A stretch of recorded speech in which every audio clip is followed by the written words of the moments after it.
Hey there. Do you want to make your English conversations sound, I don't know, just more fluent and natural? Well, there's this small but really powerful piece of grammar that can help you do just that. Today, we're going to master it. Tag questions. See what I did right there? That little question at the end, don't you? That's a tag question. It's an absolutely fantastic tool, and I promise by the end of this, you'll know exactly how and when to use it to make your English sound way more authentic. So, let's get started. So what are they even for? Well, it's pretty simple actually. Tag questions are just these short little questions we tack on to the end of a statement. We use them for two main reasons. Either to confirm something we're pretty sure is true, or to kind of nudge the person we're talking to give us a reply. Okay, so where should we begin? Let's kick things off with the absolute fundamentals. How do we form tag questions with simple words like this, that, these, and those? You're going to see it's way easier than you might think. Here it is, our very first rule. When your sentence starts with the singular this or that, the tag question at the end is always going to use the pronoun it. And here is the main pattern you've got to know. Just look here. A positive statement like, "This is Tom's sweater," gets a negative tag, isn't it? And on the flip side, a negative statement like, "This isn't tofu," gets a positive tag, is it? It's a simple flip-flop. Positive becomes negative, and negative becomes positive. Simple as that? So what about when things are plural? Well, the good news is the logic is pretty much exactly the same. If your statement uses these or those, the pronoun in your tag question just switches from it to they. And you can see that rule perfectly right here. "These are shoes, glasses" becomes, "aren't they?" "Those aren't Sam's gloves" becomes, "are they?" See? That same positive to negative flip is still happening. We're just using a plural pronoun now. All right, you've totally got the basics down. Now let's look at a couple of what I call special cases. They follow their own unique little patterns, but don't worry, they're super simple. Okay, this one is about as straightforward as it gets.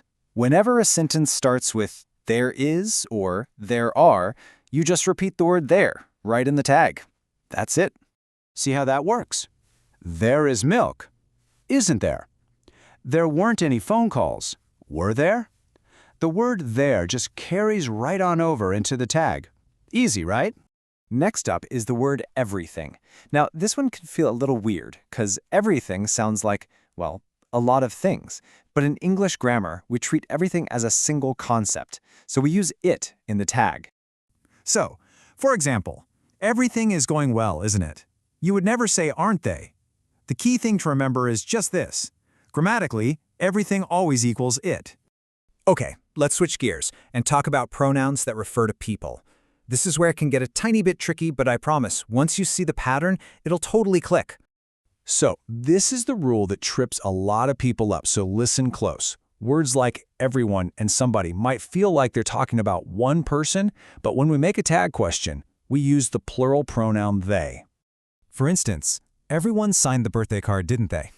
I know. It might feel a little strange at first, but trust me, this is exactly how native speakers talk. Getting this right is a huge step to sounding truly natural. Before we get to the next rule, I want you to look at this. On the left, we've got an obvious negative, isn't. Easy. But on the right, we have what I call a hidden negative with the word never. The meaning is negative, even though the word not isn't there.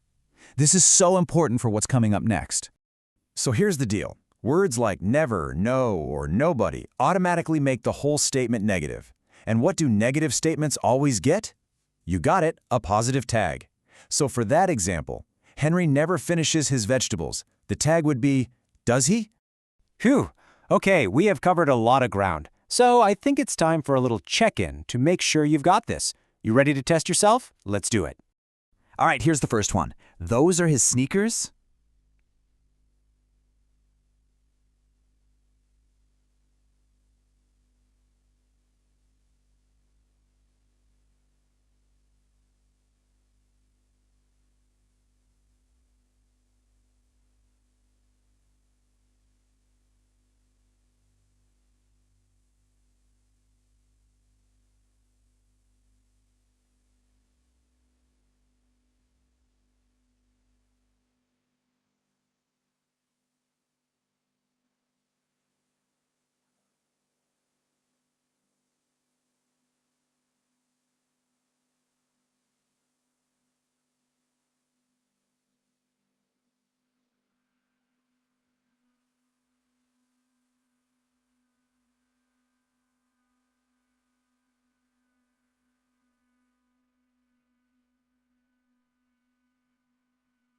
All right, here's the first one. Those are sneakers?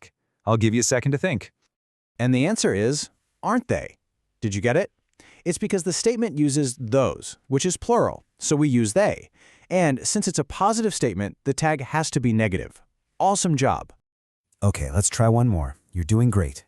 Everybody bought a ticket. How do we finish this one? The correct tag is, didn't they? Remember that tricky rule about pronouns for people?